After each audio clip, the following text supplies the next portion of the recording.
Welcome to the glTF BOF here at Khronos. My name is Ed Mackey. I'm from AGI. I'm a member of the 3D Formats Working Group. Our chairperson is Patrick Cozy. He's on a red-eye flight or something, but he'll be joining us later. And I'm going to give you a quick overview of glTF. I've stolen all these slides from Neil Trevet, of course, so that's awesome. But I'm going to sort of breeze through the ones that he presented a little quickly here. You guys should know, hopefully, does everyone here know what glTF is? That's why you're all here, okay. It's the JPEG of 3D. What it really means is that it's a model format that is designed to be quickly and easily delivered to end user machines, clients, customers. We'll get into the description of it a little bit later, but originally it came from WebGL. Like in the old days of glTF 1.0, we were specifically a WebGL delivery format, so it was meant for very efficient delivery across the network and unpacking to WebGL. And of course now with glTF 2.0, we have a much broader ecosystem with desktop, Vulkan, Metal, Direct3D, all that. In fact, speaking of broad ecosystems, we have a huge number of participants on our ecosystem slide with more contacting us every year to add more and more logos on here, which makes the logos hard for you all to see, but it's a great problem to have. Microsoft Office is on here, so it's very meta because this is PowerPoint.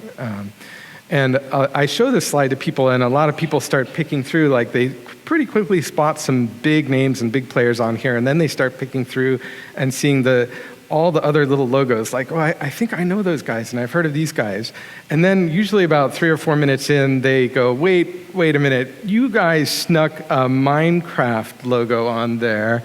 What's that doing there? Is that an Easter egg? No, it's not an Easter egg for you Minecraft players. You can just like /gives player name structure block and get a block that actually exports to glTF and then drag and drop it into your PowerPoint. But I digress. I'm going back to Neil's slides now, I promise. So the basic structure of glTF is meant to be very straightforward to load. There's a binary payload that has vertex attributes and indices, and then there's sort of an overview structure in JSON, which is a text-based format that says, hey, this is how you slice up your vertex attributes, and this is how you load all this data onto a GPU. And the goal, of course, is to get this to come over the network very quickly and then render almost immediately without a lot of fuss and processing. And yet still we support modern physically based rendering workflows with metallic roughness and spec loss. We also have an extension called Draco Mesh Compression, which will take a large amount of mesh data and compress it down.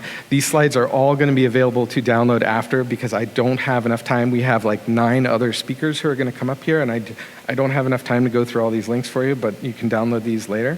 I do want to talk about Basis Universal, which is a technology that has been open sourced as a result of a partnership between Google and a company called Binomial. And Basis Universal, let me compare it to JPEG. You guys are familiar with JPEGs. If you see JPEG on my little chart here, you can see that network transfer is on the darker green bar, and for JPEG, network transfer is really small. And then how much space it takes up on your GPU in your graphics card memory is the lighter bar. And JPEG fully uncompresses, and it takes a ton of space once it gets into your memory.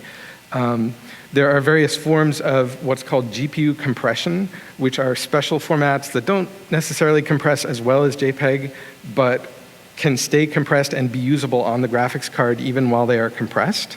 The main downside of those, other than the size being not as good, is that different GPUs have different hardware compression formats that they support. There's not one common format.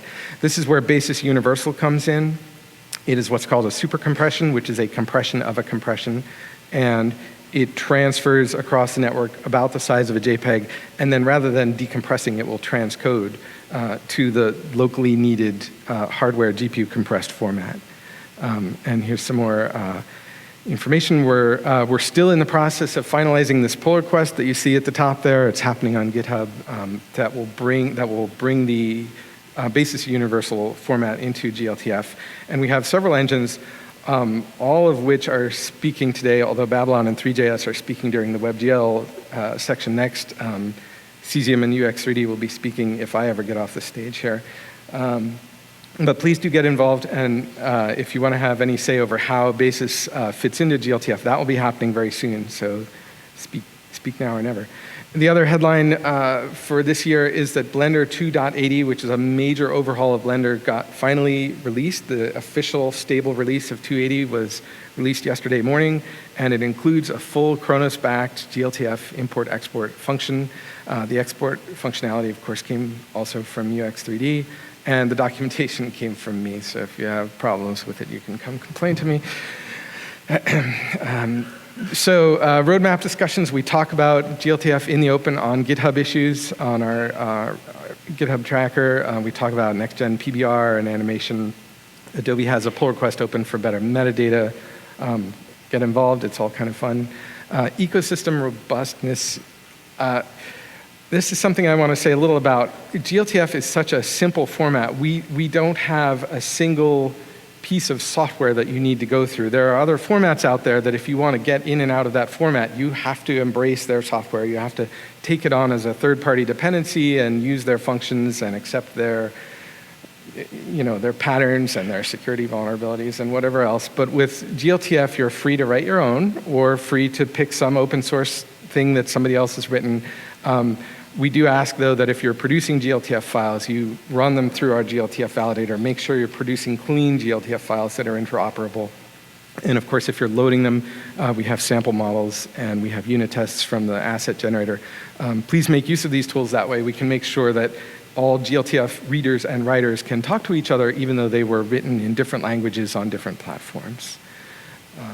Here's some resources. You can Google these. If you have any questions, feel free to ask the person who made these slides, which is Neil. Yes, that's supposed to be funny. You may laugh. I'm going to get off the stage now because I've used up a ton of time, but we have a ton of fantastic speakers up next, starting with Renee from Facebook, and I will get her presentation up here. Thank you.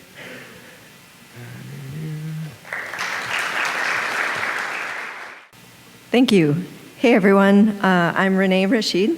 I am a software engineer on the Spark AR team at Facebook. And so today I'll be giving you a brief overview of how Facebook supports glTF across our family of apps. So we support glTFs almost everywhere. We support on Facebook, Instagram, Messenger, Portal, and Oculus. So the only odd person out here is WhatsApp.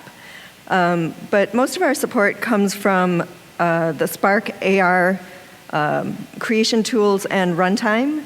So Spark AR Studio is where any creator can import glTFs into their AR effects and then distribute these across our family of apps.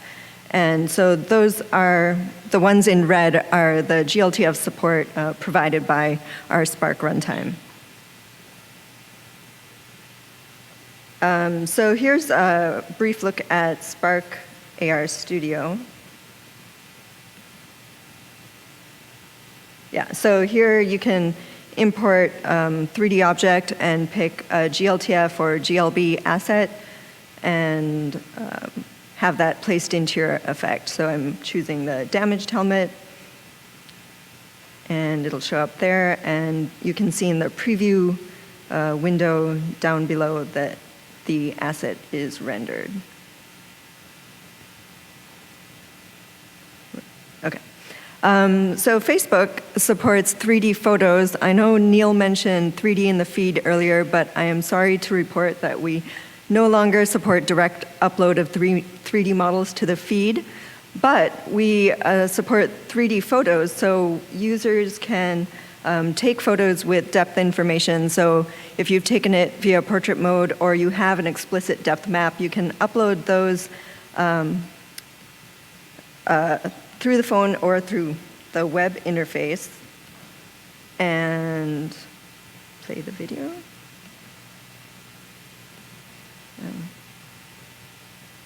Is there a trick to playing the video here? Well, it'll, you choose your photo, you upload it, click the button. We detect that it has the depth information, so you can click the button to make 3D. It'll create a glTF mesh in the background, and then you can see the parallax effects in your photo and post it to your feed. Facebook and Messenger also support AR ads, so if you're scrolling through your feed and you see an ad that says tap to try on, that'll take you to the camera and then use our Spark runtime to render the AR effect. And here, I am not sure whether this specific asset is a glTF, but because we are on the Spark platform, we will support glTF assets. And of course, Instagram and Messenger support the camera effects, which are all the fun, fabulous facial effects that you see everywhere. This one is a stars effect by user Geyser. And so if you want to be someone's sun and stars, you can. And this is using glTF assets.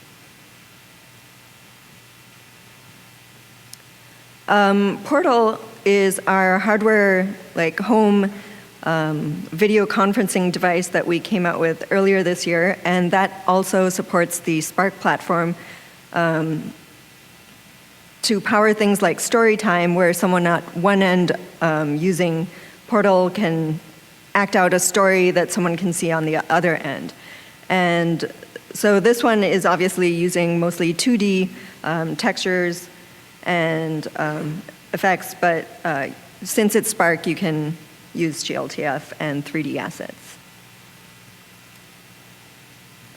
And of course, Oculus, if any of you have tried on the Quest headset, our beautiful home environment is a glTF model. So it's this geodesic dome with this nice cozy interior, large Oculus logo, and a beautiful cube map outside.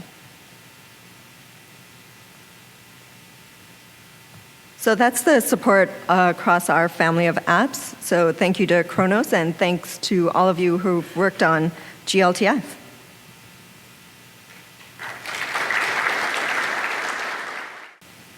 All right. Hi, everyone. My name is Omar. I work as a graphics programmer on the Cesium team. And I wanted to share some of the results with prototyping the basis universal texture compression in our work. So just for some context, the demo I'm going to show is using 3D tiles. 3D tiles is an open standard for streaming massive 3D geospatial data. It's built upon glTF and kind of extending it for putting data on the globe or doing stuff like progressive refinement, being able to load like multi-gigabyte models in the browser. So typically, having this texture compression allows you to like load much more data in the scene, much higher resolution textures in your scene. Because 3D tiles already has a way of loading more than your scene can allow by either loading these varying levels of detail or unloading things that are not in view. Having this texture compression allows us to load more levels of detail sooner or without having to zoom in all the way. So for this demo, it's a 1 gigabyte model of photogrammetry captured from satellite of Cairo, Egypt. I'll be showing a JPEG version and then a basis version that was encoded with the basis U command line tool, and then it's transcoded with a WebAssembly on the fly to the BC1 format. So this is not our biggest model, but it is bigger than the damaged helmet, so hopefully it should be good. So it's going to be a live demo of seeing the memory here. So you can see on the top, that's the memory use. I'll come back in a sec. All right, so we're starting at like a 600 megabyte, just kind of baseline here. And if I add this JPEG model, and then I'm going to zoom into the pyramids, I start to see it climbing up. And then as I move through the city, it's loading in high resolution versions of all these textures streaming in. It's climbing up all the way. So it's over a gigabyte already. But then if I then switch, refresh this, let's make sure this is back here. Okay, so we're going to try the basis version now.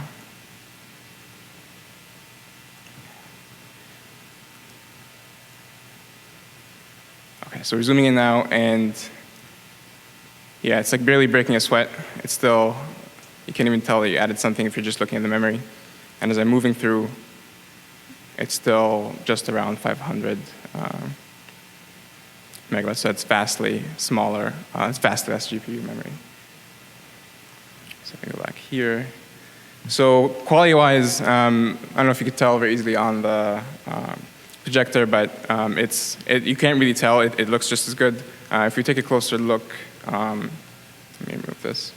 So this is a different tile set with a variety of more textures, just so you can kind of see how it looks on different areas. So this is the original PNG, and then this is the basis.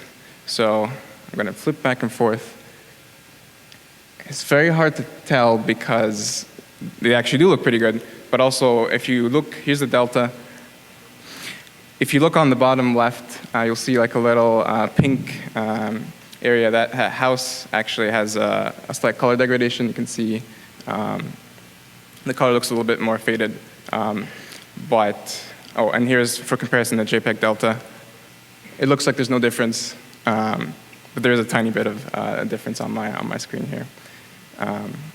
So overall, we've seen about 4 times less GPU memory usage, and this is a little lower than what most people have been, I think, presenting. Like usually seen like 5 or 6 to 8, but this is also because I'm measuring like the total everything in the application, so it includes the geometry as well.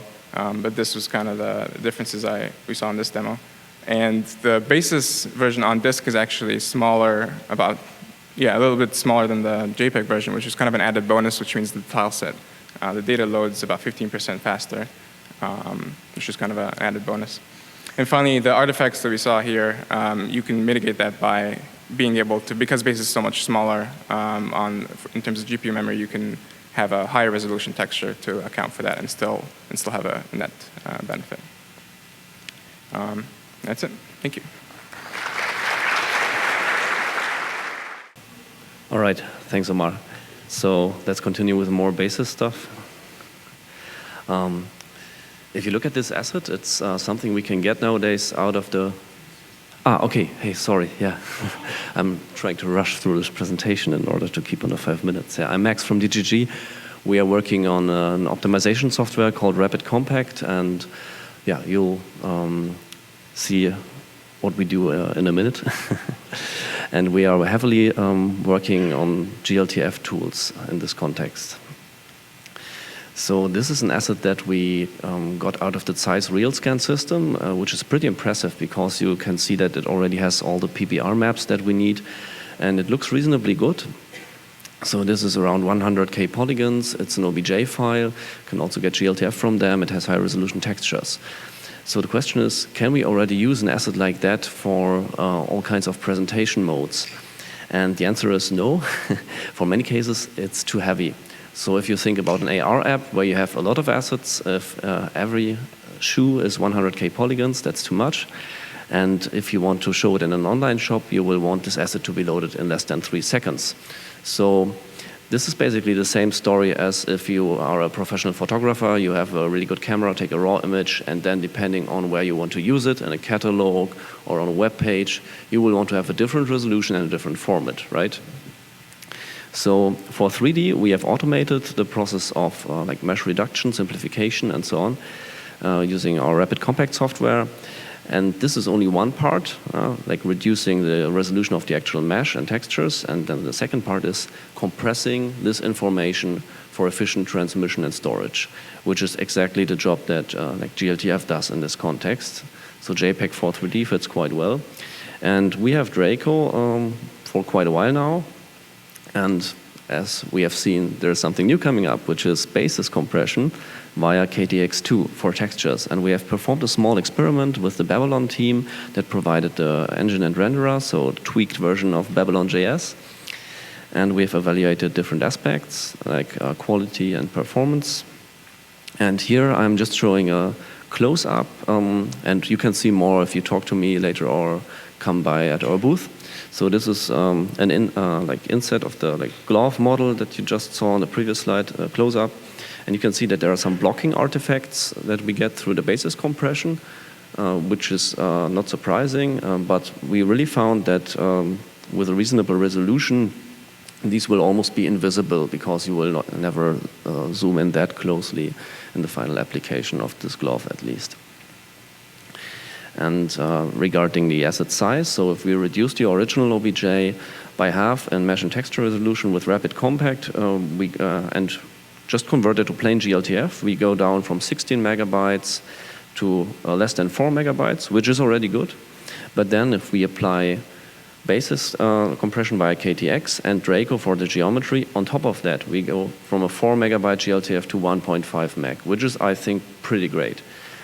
And as you can see, in this case, the texture size, so this is transmission size, not GPU footprint, was reduced by half just by applying basis compression through KTX2. And here's another example, the well-known flight helmet, and this one has already a low-resolution geometry, which is quite optimized, and you can see we can gain a lot going from, say, PNG to JPEG, from 50 to 12 megabyte, and then again from 12 to 6 if we apply KTX, so basis compression through KTX2. And I should say that it's a bit apples and oranges because it depends on the compression parameters. So we have used 90% quality setting for the JPEG E library for the base color, for example, and we have used 128 of 255 as a quality setting. It's a byte for the basis compression here. And I can, if you're interested, talk to me and I can tell you the details. So we also had a look at encode and decode time. So decode time is really neglectable. We can directly push it to the GPU. But the encode time differs quite a bit. Like if we compress these textures to JPEG and store them, it takes us 1 second. With KTX, it took us over a minute. And this despite the fact that we already multi-threaded the basis compression. So I think there's maybe a bit room for improvement, although it's acceptable that KTX will just, like encoding with basis will just take a bit longer. I think this is not going to change. And I would like to conclude this now and just point you to a case study that we're just performing. So if you are working in e-commerce and you have assets like this, come talk to us or visit tgg3d.com/ecom, and we will convert some of your assets. You can use them for arbitrary purposes. We'll provide you with a report, and we would just like to get your feedback. So if you're interested in automating workflows like that, you should check it out. And I would like to thank the Monombial team for having created Basis, which is a really great texture super compression scheme, and obviously very useful. I would like to thank the KTX tools team from Khronos around Mark Kello for providing the Basis SDK, and the BabylonJS team around Gary Su and Trevor Barron for having worked with us on this case study. So thanks a lot.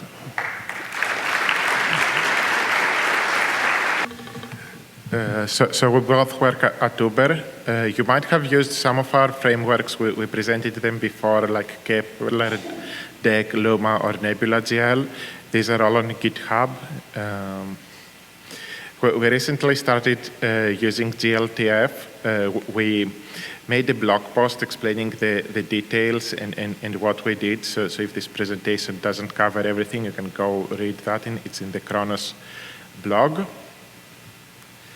So we have all these frameworks where you can draw lines, points, circles, any basic geometric shape you have to represent data. So this is an example where we have airplanes going in and out of airports, and we represent those with circles.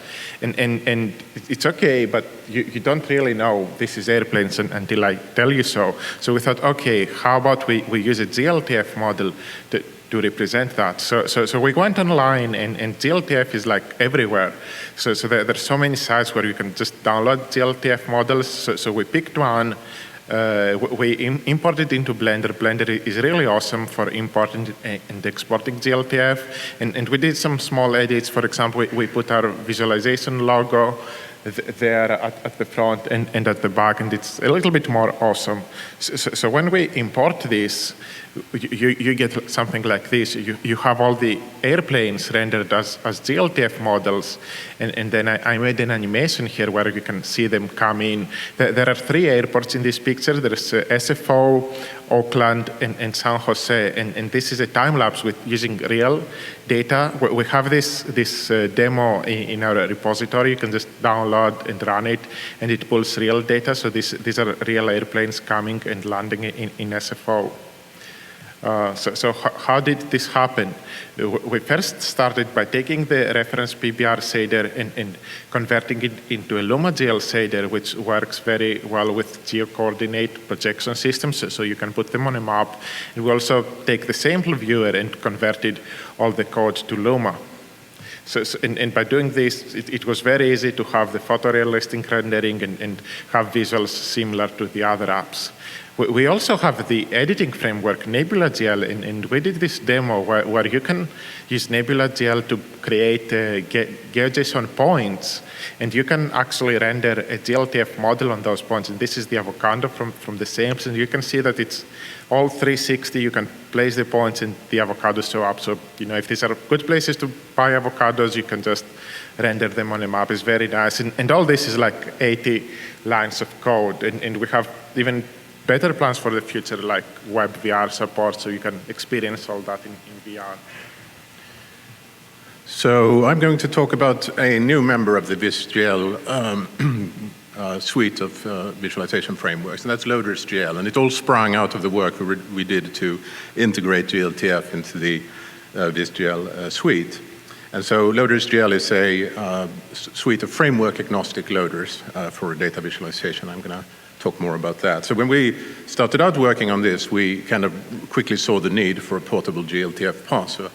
As Georgios mentioned, the rendering of glTF was actually surprisingly easy, and this was thanks to the fact that Khronos has published a PBR shader reference implementation that we were able to simply port and just add multiple light sources to. But the parsing of the glTF data required a lot more effort, and if you looked at the format or maybe even implemented it, you know that it's a binary format that needs to be unpacked. It has several variants. You have to deal with, integrating the Draco encoder, and, it's, if not hard, it's at least fiddly and takes a lot of discipline. And so as we went through all of this work, we realized that all the resulting code was WebGL framework independent. And wouldn't it be great if there was a reference implementation that we could have used to, when we started with this? And so we basically published what we did as a new module, LoadersGL glTF. And it basically, you point it at a URL and it returns a file, a JavaScript object that has all the typed array views. And then you can easily put that into your WebGL framework of choice. And so this has grown quite a bit. So LoadersGL now has a growing family of loaders. These are a combination of forks from open source projects like 3JS, Plus.io, and so on. Some of them are newly written by us. And we're thinking about this as a way to possibly increase the community collaborations. This is one example. We have others. But the way we think about it, WebGL is for practical purposes a multi-framework world. It's great, lots of innovation. But when it comes to things like table stakes features like glTF, we all sit and duplicate the same effort. And we, as a result, we're less innovative and unique. And so we were just wondering, are there pieces like loaders that we can factor out of frameworks and share between, groups and companies and in the ecosystem? And so this is really the idea with LoadersGL. And what we're super excited about is that we have worked with Cesium, and they have also, they like this idea very much. And so we're doing a first collaboration with LoadersGL, where we're bringing a portable implementation of the 3D tile standard with both Uber and Cesium engineers contributing. So this is an early screenshot. And obviously, 3D tiles builds on top of both glTF and Draco. And so it's been incredibly helpful that we're able to leverage those technologies. We are looking for more potential partnerships. And, basically, if you have any interest in this, yes, that means you, please contact us.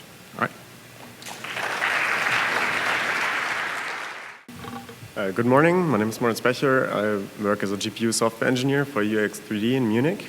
And I'm going to talk to you about our plans with glTF in the following months. So first up, we are currently developing a middleware that is glTF native and renders with Vulkan. So it's a multi-platform renderer that is low profile and can be embedded into your existing applications. It is also glTF consistent, meaning that we can guarantee that the output of the middleware will be the same as that of the sample viewer. That is all thanks to Khronos specifications of, for example, IBL, punctual lights, and BDF parameters. Next up, you probably, or most of you are probably familiar with the glTF tools extension for Visual Studio Code. We think that it's a great way for developers to work with glTF in a JSON format. Of course, some sort of knowledge about the glTF specification is necessary to use this. We in-house use it, for example, to debug, develop new extensions and tools, and also, for example, Blender Exporter. But of course, there are people that are not as accustomed to working with text editors and would much rather work in a GUI application. So that's exactly what we are currently also developing. It's a glTF editor, especially made for creators. So you can use a property inspector and edit properties of glTF files. It gets live updated in the viewport, and it all works in a glTF native environment. So what that means is that any action you take in the editor always produces a valid glTF, and you can play around and will always kind of be safe. We support all Khronos extensions, and it will run on macOS, Linux, and Windows. In the glTF pipeline, in the existing one, we see that it fits right in after modeling programs. So as usual, your models would be created in Max, Blender, Maya. And the glTF scene editor or UX3D scene editor would then be used to, for example, inspect and verify the produced glTF files, make modifications on them if something goes wrong during export. It can be used to optimize these glTF files, and also, of course, to compose multiple assets. So, for example, if you have multiple models and want to compose them to a bigger scene, you can use the scene editor for that. And when you're finished, of course, everything gets exported to glTF again, so these files can be used in the common renderers and engines. So we will make this all available in early 2020 as a public beta, and we will have a closed alpha and beta program later this year. So if you're interested in that, just feel free to email us. Yeah, thanks, that's it. Yeah, hello, welcome everybody. My name is David, and I work at Esri. And I will be talking about how we use glTF in our platform. And let me see. So first, Esri, for those of you who don't know, it's like a company which is most known for its software called ArcGIS Pro, and it's a software for doing geospatial data authoring, analysis, and visualization. But now Esri has grown much more, and it has a really wide portfolio of products, a platform for bringing data to the web, and it's a vast system. And part of that is the JS API, which is about visualizing and analyzing, to some extent, the data on the browser. And yeah, this is the team I'm working with. So as I mentioned, ArcGIS Pro, then also there's City Engine. This is another product where we procedurally generate cities. And all of these different products, they generate data which is shared across all these products. So glTF, therefore, for us is really interesting and is becoming now a really important part of that. One part of this is that we have this thing called web styles. You can think of it like a clipboard library. So we have icons, but also we have like 3D models, and people, our clients, they use these 3D models in ArcGIS Pro to propagate the scene, like everything, like dress setting in visual effects, kind of. And we were using different data formats to represent these files internally, and now we are switching to glTF. And this is really cool for us because it allows our products to grow in functionality. So now, for example, we can allow users to bring in custom content much more easily. So ArcGIS Pro is able to import glTF. City Engine will import and export the glTF, and the JS API is able to read glTF as well. So, and here I have just this demo where we now show how we can basically build more compelling applications for users. So this is a demo application where we show how citizens can basically propose things to urban developments. And basically we have this thing where we can basically now use Sketchfab, which is awesome. And basically we can browse the content and like bring in, oh, that's interesting, I didn't check that. No, that's not going to work. Okay, so anyways, so basically it will import the model, and then you can basically place it in the scene. So, and these use cases are really cool for us. And also being able to do physically based rendering is also very attractive, because we are now also moving to physically based rendering. I will be talking about this in the WebGL session. And now, but most important for us is now level of detail, because we have these vast scenes, and we use basically glTF to propagate the scenes. And level of detail is an extension to glTF, which we use to basically be able to render vast amounts of symbols on a map. So here you can basically see that we have all the trees, and all the trees, they have a level of detail, and all the cars and everything. And what also is really cool for us is that glTF allows to store metadata. So for example, for the trees, we store metadata, how to, for example, to do like some fake ambient occlusion inside the tree. And this metadata, we basically, this is what we will be doing, because we store this metadata in a different way right now, but we will be moving to storing additional metadata. Like this, and this is also some problem I would like to talk about. That I think we would like to see better tooling around a level of detail. So here we have this image, and what we see here that if you compute the level of detail levels and the threshold levels at which you want to switch between level of detail, then if you compute this automatically, then you may get scenes where you really have a level of detail in places where you don't want to have it. Like it's switching too early for some assets. And what we did is basically we analyze, or we kind of evaluate the level of details for our glTF models. And so we have these thumbnails where we can see how the model renders on top of the pixels it actually occupies, depending on the distance from the camera.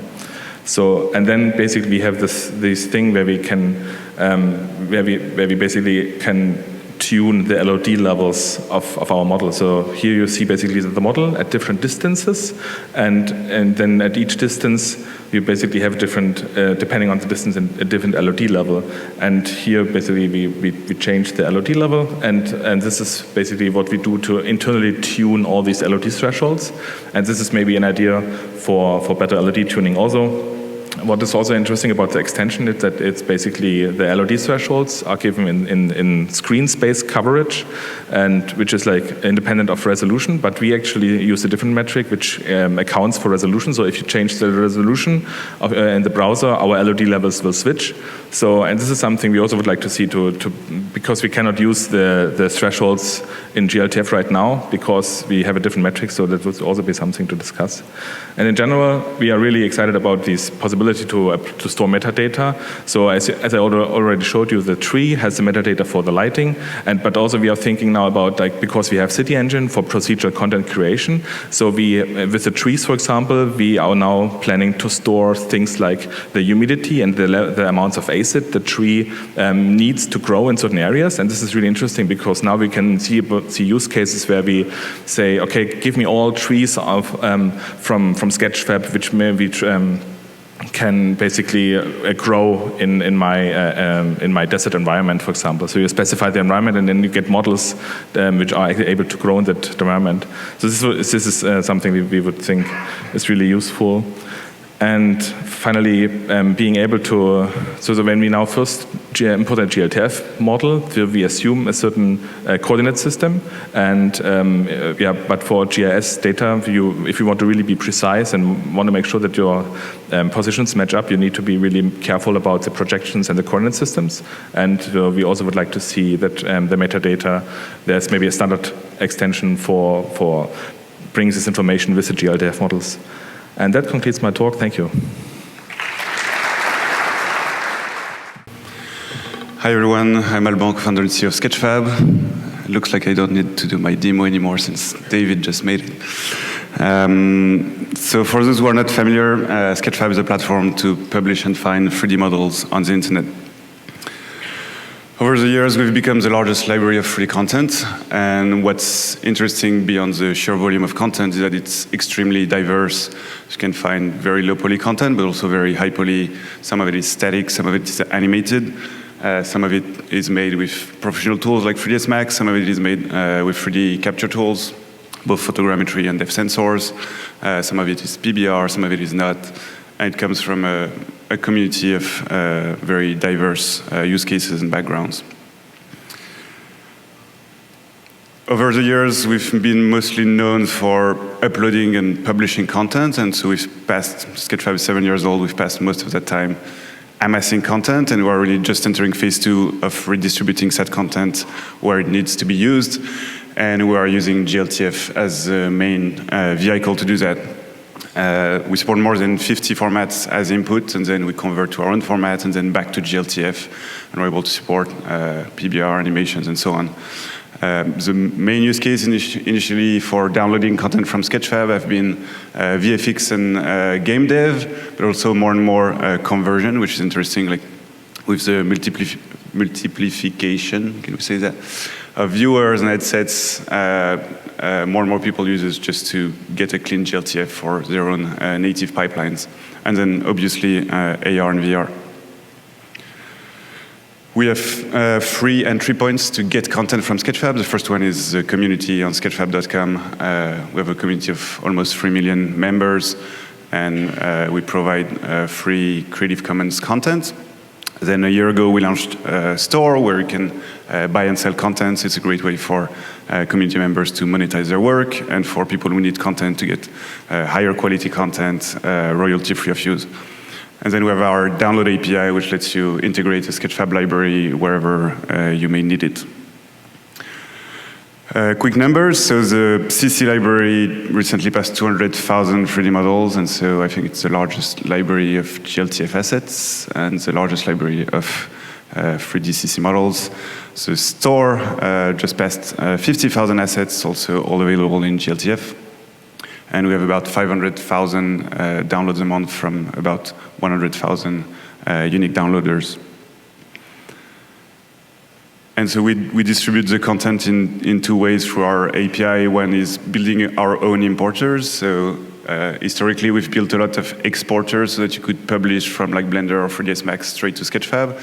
And now we're closing the loop and letting you import from the same tools. Our vision is that all our Sketchfab add-ons would be a 2-way street. So you can both export and import to Sketchfab and import from Sketchfab in all those tools. We've just released a C4D importer that we're going to announce tomorrow. And we've also just added a feature to import your own models.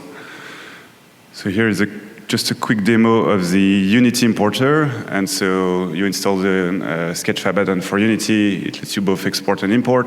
And then it pops up Sketchfab browse straight within Unity. You can log into your Sketchfab account. You can filter by just your own models, and then you're going to find all the Sketchfab filters, so like the social layer, like the lights, the likes, the staff picks, the poly count. Then you can search for whatever you want, and it's going to pull up the entire CC library.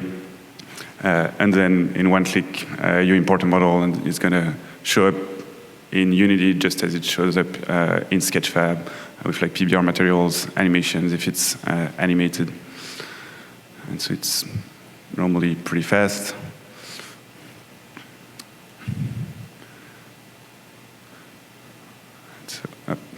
It's just right there in Unity. And then we also have a set of native integrations, which means Sketchfab library shipping with the software. We have close to 20, or more than that actually, native integrations. I just put some of the bigger ones. The two biggest ones in terms of volume usage are Mozilla Hubs and Spark AR. And so typically we power the library of Spark AR. And so if you don't have assets, you just click on the AR library, and same thing is going to pop up the Sketchfab library. And here I'm searching for my own models. I have this beautiful bow tie. Then I can import it in Spark AR and very easily deploy an AR filter in Instagram or Facebook. And then on the right, it's just an example of the Mozilla VR Apps platform. It's all web-based, and same thing, I can pull up the Sketchfab library, search for anything, and then bring on things and invite people. And that's it. Thank you.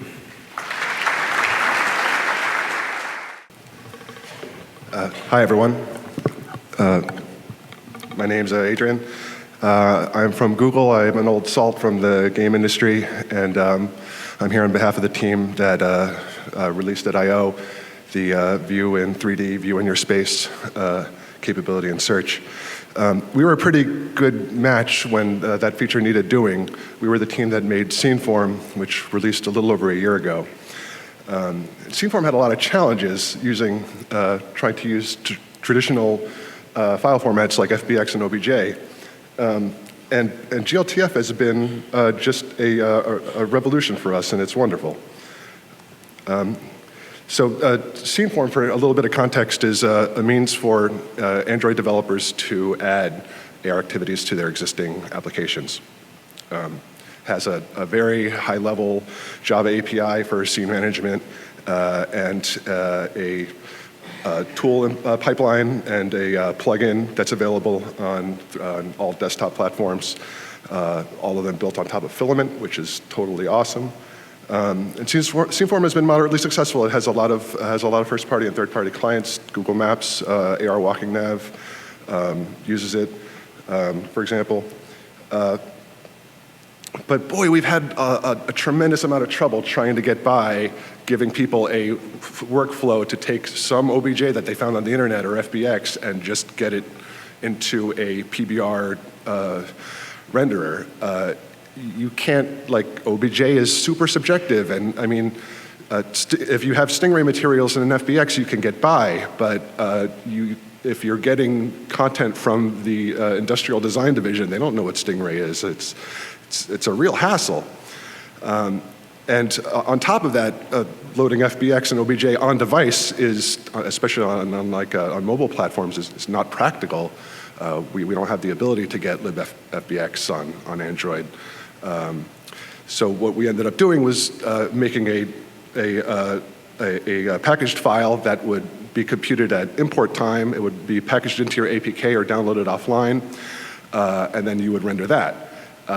But like, that still had a lot of problems because people don't really want to take some custom format from some custom tool chain and throw it in their CDN.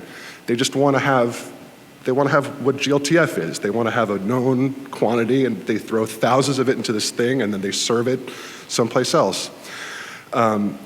So when we got the opportunity to add glTF viewing support to search, it solved so many problems for us. We don't have to have a packed-in file anymore. We don't have to have a binary archive that's tied to the filament version. So if you are trying to deploy to mobile devices, you need to have every version that you've ever released available for sending.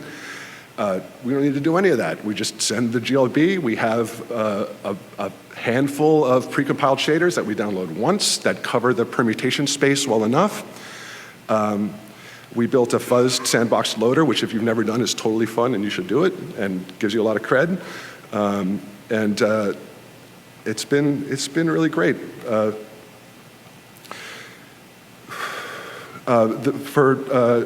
The next steps for glTF at Google, we're going to be taking the sandboxed fuzzed loader that we made for AR search, and we're going to put it into scene form so that all of our existing clients can load glTFs 5 or 10 times faster than they can currently using our Java pipeline that has to go round trip to our intermediate format on device. We're going to be working with partners that we're excited about. If I had to pick one ambiguity that we're dealing with, Filament uses like a glass transparency model, and there are certain. We're interested in additions to the glTF spec that cover glass transparency. We have some corner cases with our implementation, but we have like this known quantity that's small and fast, and you can deploy it pretty much anywhere. And it can render glTFs in Filament. And glTF has made my life a lot easier, and I'm really grateful for it. And I think that's all I had. Thank you.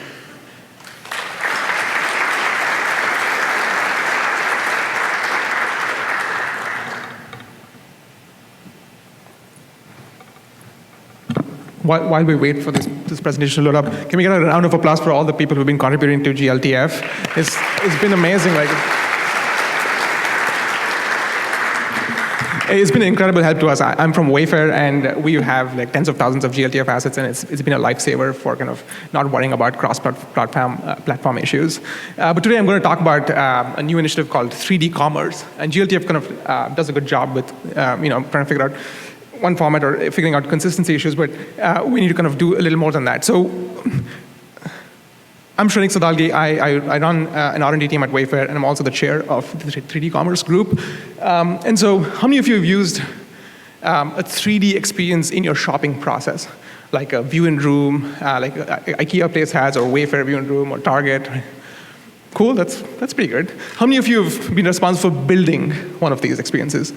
Okay, that's good. It's funny. There are more people here that are building these experiences than actually using them, which is, since we're all, I guess, developers. But one of the issues. So if you think of like the number of 3D experiences that are out there, it's rapidly growing in the retail space. I think 3D is evolving as a new merchandising medium for products, for shopping, right?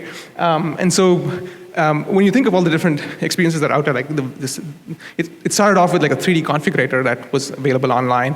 Then you have these AR apps now. You have, I guess, VR platforms that are kind of helping you shop. And then you have ads that are showing you 3D models of products. You have, like Google just showed the search results that are kind of powered by, they're showing you products in 3D, and you can use AR to see these products in your space. You have Facebook ads. You have Facebook social posts. So it's growing. Like 3D as a medium is definitely growing. And one of the issues there is that you think of like the simple use case where, let's say like I have a product like a blue couch, right? That I built a model for as a retailer, and I use like a tool vendor, like a 3D tool vendor to build this model. And then I use like Google's platform or Apple's platform or whatever to kind of show the product in your space, right? That's great. Now what if I have to take this model and hand it over to a social networking platform or an advertiser to show this model as an ad? And when you're seeing these models, you're seeing different retailers, different models from different retailers at the same time, right? How do I, as a retailer, gain the confidence that my product is actually going to look exactly the way I intended when I built the product itself? So that is the problem that we're trying to solve. How do we kind of align all of these different people in the 3D industry to kind of come together and work on a set of guidelines, a set of standards to make sure that we kind of resolve all of these issues that we're facing today. So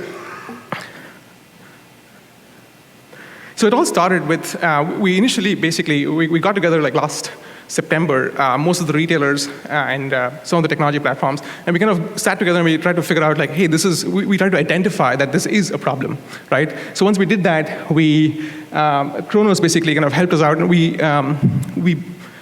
created an exploratory group in April of this year, and then today we're basically we've launched this as a full-fledged working group that is going to solve this problem. And we have over 70 companies that are a part of this effort. You might recognize most of these companies here. And so it's a pretty interesting, I guess,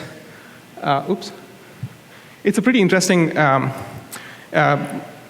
it's different because I think one of the things that's happening now is that we're actually connecting the end user, the retailers, to the technology platforms, which kind of hasn't been done before. So we're hoping that this kind of leads to some good results, and we can actually solve this issue. So we think of like what exactly we're going to go after, right? One of the biggest things that we want to go after is the consistency issue, like that. How can I be confident that my blue couch looks like a blue couch on any device, on any platform, right? The other thing is if I see this one couch or one shoe or one shirt or whatever, if it's available in different colors or different options, different sizes, how does a third party reproduce these different combinations in the right manner that the retailer initially intended to? So that's another kind of area of work. Another thing is how do we actually show information about the product in a consistent manner. So let's say you have the name of the product, you have the price, you have like an image or a text description. How do we standardize that meta information that goes along each 3D product that shows up correctly on the end user platform? That's one area of work. The other thing we want to do is we want to make it easier for people to create this content. Right? It's not enough to kind of just say sure, this is the right way to do it. Here's a set of specifications. Here's a set of standards that you can kind of just release and expect people to follow it. Right? That's not the right approach. So I guess we have to figure out how to teach people to create these assets in the right way. So that's another area of work for us. So overall, I think we're hoping to accelerate the adoption of 3D in the commerce industry and in general. So. And so I don't think we're going to do this on our own. So we're basically going to partner with the rest of the Khronos working groups, such as like glTF or WebGL, OpenXR, Vulkan, OpenVX, to basically, I think we have to partner with these different working groups to figure out a solution. So we're going to be working very closely with these groups to create a solution. So at the end, I guess, if you're interested in this effort and if you think this is a problem that you want to, that you're facing and you want to kind of be a part of the solution, then definitely just reach out to us, help us kind of figure this out. This is an important point in the industry today where basically, there's a huge opportunity for using 3D as this new merchandising medium. And if we all work together and we all align, then I think we can get there faster. Thank you.